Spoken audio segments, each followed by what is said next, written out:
Hello guys, how are you? Welcome to Code Careers YouTube channel. तो last lecture में हम लोग notify are लगभग पढ़ चुके थे। कुछ पॉइंट्स हैं जो हम लोग आज डिस्कस करते हैं, इसके बाद प्रैक्टिस करेंगे। ठीक है कि नोटिफाई ऑल कैसे वर्क करते हैं, और हमारा थ्रेड में भी हम काफ़ी कुछ प्रैक्टिस करना है अभी। ठीक है, तो पहले एक पॉइंट मैं बता देता हूँ कि जब कभी कभार मैंने, क्योंकि इसमें बताया कि एक थ्रेड प्रोड्यूस कर रहा है समथिंग, ठीक है, दूसरा थ्रेड उसको एक्सेप्ट करने के लिए वेट कर रहा हो सकता है, उस समय ना हो कुछ भी तो वो वेट कर रहा होगा। ठीक है, तो इसमें क्या होता है कि मान लो ये थ्रेड है, ठीक, ये एक दूसरा है, ठीक है, कहीं पे भी हो सकता है ये प्रोड्यूस कर रहा हो, ये कंज्यूम कर रहा हो। ठीक है, तो इस तरीके को कभी कभार ऐसा हो जाता है, दो थ्रेड आपस में एक दूसरे से के लिए रिसोर्स के यूज करने के लिए वेट करने लग जाते हैं। ठीक है, हो सकता है ये बंदा, ये वाला जो थ्रेड है, ये वाला थ्रेड हो सकता है इसके किसी रिसोर्स को यूज करना चाह रहा हो, बट ये उस यूज नहीं कर पा रहा हो क्योंकि यहाँ पे लॉक, ये इसका लॉक किसी ने होल्ड कर रखा है। ठीक है, तो कहने का मतलब ये इसके रिसोर्स को यूज करना चाह रहा है, बट ये इसलिए लॉक को ये छोड़ नहीं रहा है क्योंकि इसको इसके रिसोर्स का लॉक चाहिए कोई ना कोई। ठीक है, तो इसका मतलब है, तो यहाँ पे प्रॉब्लम क्या आ जाती है, इस कंडीशन को हम लोग डेडलॉक कहते हैं। ठीक है, डेडलॉक मतलब जब साइक्लिक एक तरीके से डिपेंडेंसी लॉकिंग वेटिंग हो जाती है एक दूसरे, मान लो इसको कंप्लीट करने के लिए इसके लॉक की चाहिए, इसको कंप्लीट होने के लिए इसका कोई ना कोई रिसोर्स चाहिए, रिसोर्स चाहिए, उसका लॉक चाहिए, तो दोनों ही एक दूसरे को वेट करने लग जाते हैं। ठीक है, ऐसा कोई जगह कि दो के बीच हो सकता है तीन के बीच हो, तीन के बीच हो, ऐसा करके बन जाए। ठीक है, कि ये इसको रिसोर्स को लॉक जरूरत है, वेट कर रहा है, ये इसके वेट कर रहा है, ये इसको वेट कर रहा है, हो सकता है चार के बीच में भी ऐसा हो जाए। ठीक है, तो कोई जगह नहीं दो के बीच में हो, तो उस कंडीशन को हम लोग डेडलॉक कहते हैं। तभी कहा जाता है कि सिंक्रोनाइज कीवर्ड को यूज करते वक्त थोड़ा ध्यान देना चाहिए। अगर ज्यादा सिंक्रोनाइज कीवर्ड मोस्टली यूज, देखो, अगर सिंक्रोनाइज कीवर्ड वैसे भी मैंने बताया परफॉर्मेंस को आपको लो कर ही देता है, तो जहां जरूर ना हो वहां पे ना ही यूज करो सिंक्रोनाइज कीवर्ड। ठीक है, तो और जब यूज करो तो इतना याद रखो कि कहीं पर साइक्लिक लॉक की डिपेंडेंसी तो नहीं हो जा रही है। ठीक है, तो अब ये बताओ, इसको हम कैसे, बाई चांस अगर ऐसा हो जाता है तो क्या हम इसको प्रिवेंट कर मतलब क्या हम इसको सॉल्व कर सकते हैं, रिजॉल्व कर सकते हैं? नहीं कर सकते रिजॉल्व। अगर डेडलॉक हो जाता है तो उसका कोई सोल्यूशन नहीं, कोई रिजॉल्व नहीं कर सकते। बट इसको आप पहले से, नहीं कहते हैं कि बीमार होने से पहले से ही आप अच्छा भोजन करें, स्वस्थ रहो, ठीक है, हेल्दी एक्सरसाइज करो और हेल्दी भोजन करो तो आराम से बीमारी ही ना हो। ठीक है, बीमार हो गए तो उसकी कोई दवा नहीं। ठीक है, तो इस तरीके का है कि ये यहाँ पे इसकी कोई दवा नहीं है। ठीक है, एक बार डेडलॉक आ गया तो उसकी कोई दवा नहीं है। अब कैसे, अब इसका मतलब है कैसे, इसके क्या, इसके अलावा फिर और क्या कर सकते हैं? इसके अलावा ये है कि आप पहले से ही उस तरीके ध्यान रखें कि ऐसी कंडीशन आ ही ना। ठीक, प्रिवेंशन टेक्निक आप यूज कर सकते हो, प्रिवेंट कर सकते हो, बट इसको रिजॉल्व नहीं कर सकते। ठीक है, तो यहाँ पे एक दो पॉइंट बता देता हूँ। Synchronize keyword is the call for deadlock, hence whenever we are using synchronized keyword we have to take special care। बस वही और कर सकते हो, कुछ नहीं। there is no resolution technique for the deadlock but several prevention technique। ठीक है, कोई resolution technique नहीं है, उससे केवल और केवल प्रिवेंट कर सकते हो, रिजोल्व नहीं कर सकते उसको। ठीक है, if two threads are waiting for each other forever without end, such type of situation are called deadlock। ठीक है, इसके बाद में हम बात करते हैं, दूसरा पॉइंट एक और था, छोटा सा है, डीमन थ्रेड की। ठीक है, डीमन थ्रेड क्वेश्चन बहुत मतलब मोस्टली फ्रेशर में तो पूछा ही पूछा जाता है कि डीमन थ्रेड क्या होता है।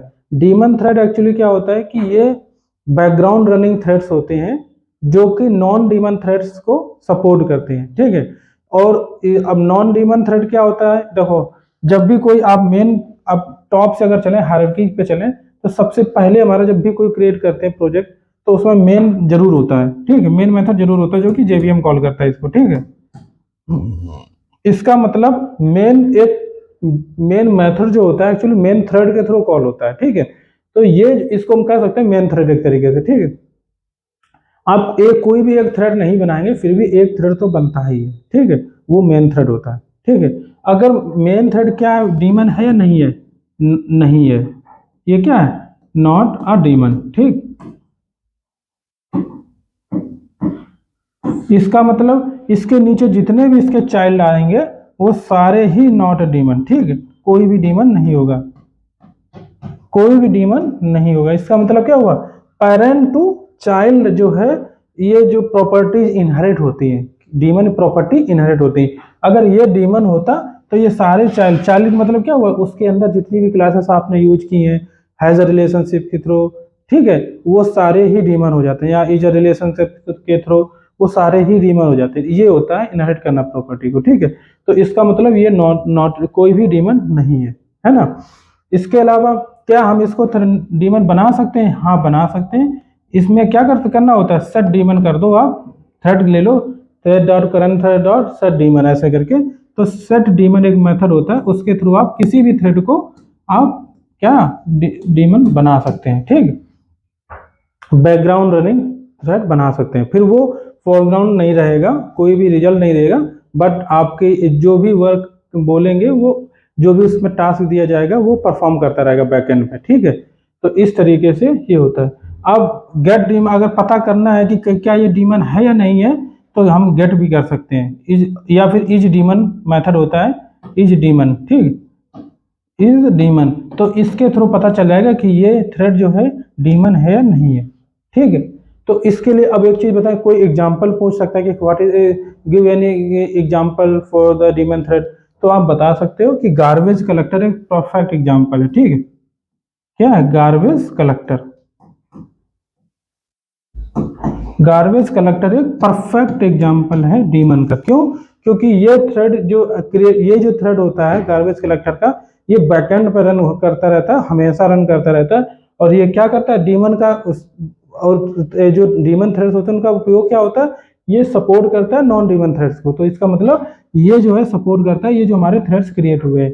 तो इसका मतलब है कि जेवीएम के अंदर जो भी हमारा हीप मेमोरी एलोकेट होती है, ये हीप मेमोरी एलोकेट होती है, इसके अंदर ऑब्जेक्ट्स जो बनते हैं, अगर किसी भी ऑब्जेक्ट का मान लो इनका एक्स रेफरेंस है, इसका वाई रेफरेंस है, अगर इसका इन दोनों का रेफरेंस नहीं है तो इन दोनों को यहाँ से हटा देगा। ठीक है, तो स्पेस इतना खाली हो जाएगा, यहाँ पे स्पेस आराम, जब ये हट जाएंगे, ठीक है, तो ये यहाँ पे जब ये हट गया देखो तो यहाँ पे स्पेस खाली हो गई, तो यहाँ पे और भी ऑब्जेक्ट यहाँ पे एलोकेट हो सकते हैं। अब मतलब कोई भी अदर ऑब्जेक्ट मेमोरी को एलोकेट कर सकता है।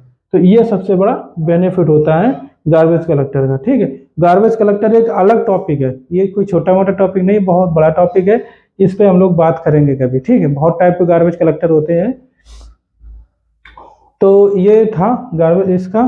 इसके अलावा the thread which are executing in the background are called daemon thread. The main objective of daemon thread is to provide support for the non daemon thread. ठीक है, simple है, whenever the program run in low memory the JVM will execute garbage collector to provide free memory so that the main thread can continue its execution. बिल्कुल वही है। ठीक है,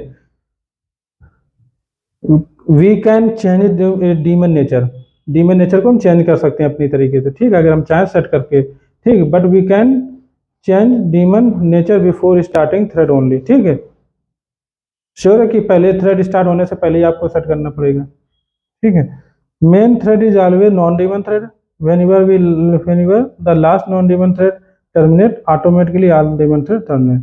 ठीक है, कुछ नहीं, सिंपल सा है। और इसके अलावा हाँ एक पॉइंट और बचा, रेस कंडीशंस क्या होती हैं। ठीक,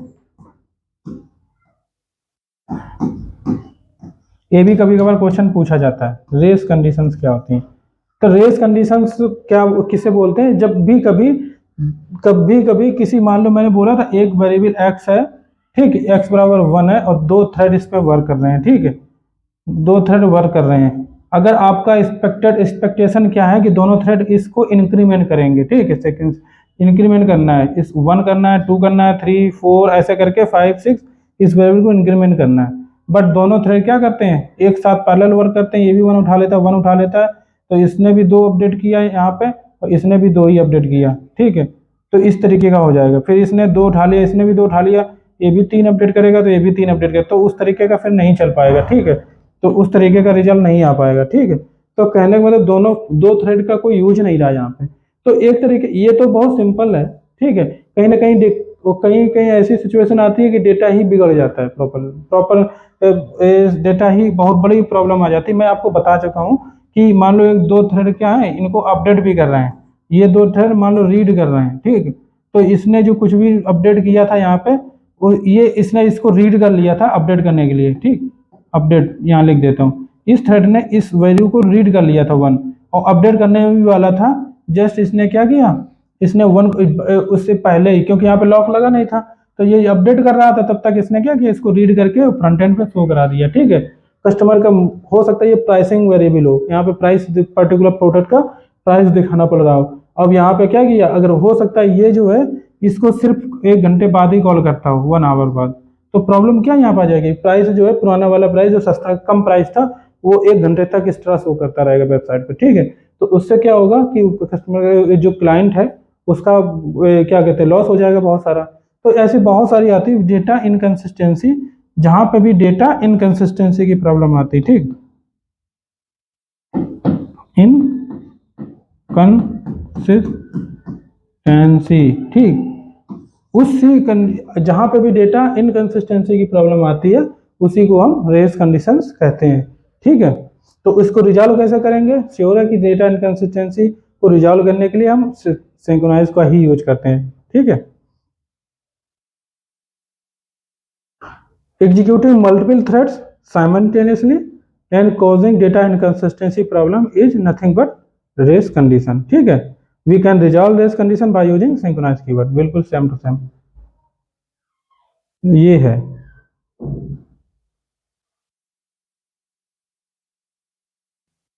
ठीक। इसके बाद अब हमारा एक चीज और मैं बता देता हूँ पॉइंट्स।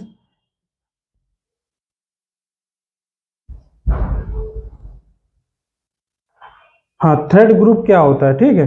डीमन थ्रेड हो गया, रेस कंडीशन हो गया, थ्रेड ग्रुप और बताता हूँ, ठीक है। थ्रेड ग्रुप क्या होता है, हाँ गया थ्रेड ग्रुप, हाँ थ्रेड ग्रुप क्या होता है, देखो मल्टीपल, जैसे कि आप सिंपल सा है, बहुत कम ही मोस्टली बहुत कम ही यूज होता है, लेकिन फिर भी बताना जरूरी है, कभी भी जरूरत पड़ जाए ऐसे टाइम पे। देखो अगर मान लो एक ये थ्रेड यूज हो रहा है, ये थ्रेड यूज हो रहा है, ये थ्रेड है, ये थ्रेड, बहुत सारे थ्रेड मान लो वर्क कर रहे हैं सिस्टम में, बहुत सारे थ्रेड वर्क कर रहे हैं अलग अलग। लेकिन अगर हम मुझे जरूरत पड़ जाए कि इनमें किसी इन थ्रेड्स को कुछ ना कुछ पावर देना है मुझे, ठीक है, किसी एक को पावर देना है, या किसी की मान लो ये पर्सन है, एक पर्सन, ये एक पर्सन, ये एक पर्सन, ये एक पर्सन, ये, ठीक है, 4 पर्सन है, 4 पर्सन बराबर मतलब 4 थ्रेड है। तो अगर मुझे चार की एक की सैलरी बढ़ानी है, मान लो किसी की एक पर्सन की, एक एम्प्लॉय की सैलरी बढ़ानी है, तो अब इसकी सैलरी बढ़ा, इस थ्रेड की बढ़ानी है, इस थ्रेड की बढ़ानी है, इसके थ्रेड की, सबकी बनानी। तो अगर आप क्या करोगे, अगर पर्टिकुलर अगर इन यहाँ पे ऐसे क्या करना पड़ेगा, इसको भी बढ़ाओगे, इसको बढ़ाओ, सभी को बढ़ाना पड़ेगा, ठीक है। इससे अच्छा है कि इन सभी को एक ग्रुप में डाल दो ना, इन सभी थ्रेड्स को, मान लो ये थ्रेड एक्स है, ठीक है, ये वाई थ्रेड है, ये जेड थ्रेड है, ये पी थ्रेड है, ठीक है। ऐसे करके इन सभी को हमने क्या डाल दिया, एक ग्रुप में डाल दिया, जिसको हम बोलते हैं टीएच थ्रेड ग्रुप, ठीक। ये थ्रेड ग्रुप इस ग्रुप में डाल दिया, तो ये जब ग्रुप में डालेंगे, इसका वेरिएबल मान लो एक्स है, ठीक, इसका वेरिएबल एक्स है, ऐसे करके ऑब्जेक्ट बनाएंगे, ठीक है, न्यू थ्रेड ग्रुप, ठीक, ऐसे करके ऑब्जेक्ट बना लिया मैंने थ्रेड ग्रुप। ये सिंपल क्लास है, कुछ नहीं, ठीक है। अब इसमें अब जब भी अब ये थ्रेड आप बना रहे थे, कोई थ्रेड मान लो बनाया था आपने एक्स, ये जो है, तो कैसे बनाया होगा थ्रेड, THREAD थ्रेड दिया होगा, ठीक, ठीक है। एक्स इज इक्वल टू, मैंने आपको पहले ही बता दिया कि इसके पैरामीटर कितने किस टाइप के होते हैं, जो कितने ओवरलोडेड कंस्ट्रक्टर होता है इस थ्रेड क्लास में, ठीक है। तो उस ओवरलोडेड कंस्ट्रक्टर में कैसे हम पास करते थे, न्यू थ्रेड। अब ये जो हमारा कंस्ट्रक्टर बनाने जा रहे हैं, मैंने यहाँ पे क्या क्या बता दिया, यहाँ पे हम नेम पास कर सकते हैं, ठीक है, रनेबल पास कर सकते हैं, रनेबल और नेम दोनों पास कर सकते हैं, यहाँ पे थ्रेड ग्रुप पास कर सकते हैं, थ्रेड ग्रुप और थ्रेड का नाम भी पास कर सकते हैं, थ्रेड ग्रुप, रनेबल और थ्रेड ग्रुप का और थ्रेड का नाम भी पास कर सकते हैं एक साथ तीनों। तो ऐसे करके मल्टीपल मतलब यहाँ पे कंस्ट्रक्टर्स हैं इसके, ठीक है, ओवरलोडेड कंस्ट्रक्टर्स हैं। तो यहाँ पे अगर मान लो इस थ्रेड को, ये जो थ्रेड आप क्रिएट कर रहे हो, इस थ्रेड को अगर इस ग्रुप में डालना है, एक्स इस ग्रुप में डालना है, ठीक है, एक्स वाई ऐसा करके मान लो इसका वेरिएबल है, इस ग्रुप में डालना, तो इसको पेरेंट बना दो, ठीक है, एक्स वाई कर दो, कॉमा, और इसमें जो भी नाम आपको थ्रेड को देना था, नेम, वो नेम दे दो, ठीक है, ये थ्रेड का नाम दे दो यहाँ पे। तो कहने का मतलब अब ये जो थ्रेड है आपका कौन सा, मान लो ये एक्स थ्रेड था, एक्स थ्रेड था, अब ये एक्स थ्रेड जो है एक्स वाई ग्रुप में चला गया, ठीक। इसी प्रकार दूसरे वाले थ्रेड को, ये वाई थ्रेड को भी एक्स वाई ग्रुप में डाल सकते हो, ठीक। इसी प्रकार आप जेड थ्रेड को भी इसी एक्स वाई ग्रुप में डाल सकते हो, ठीक। इसी प्रकार आप पी थ्रेड को भी इसी एक्स वाई ग्रुप में डाल सकते हो, ठीक है। तो इससे क्या हुआ कि अभी चारों जो है थ्रेड, जितने चार थ्रेड बने थे, चारों एक ग्रुप में चले गए एक्स वाई में। अब एक्स वाई ग्रुप में जब चले गए, अगर हम चाहें तो इनका चेंज करना चाहते हैं, मान लो इसका कुछ हमें प्रायोरिटी चेंज करनी, ठीक है, तो हम एक्स वाई और इसका सेट प्रायोरिटी अगर करेंगे तो इसका मतलब है ये सभी में प्रायोरिटी सेट हो जाएगी, मतलब जो भी इसमें कुछ भी सेट करना है इन चारों में एक साथ, मतलब समान इनको रखना है हमेशा सेम पावर के साथ में, तो कुछ भी पावर अनेबल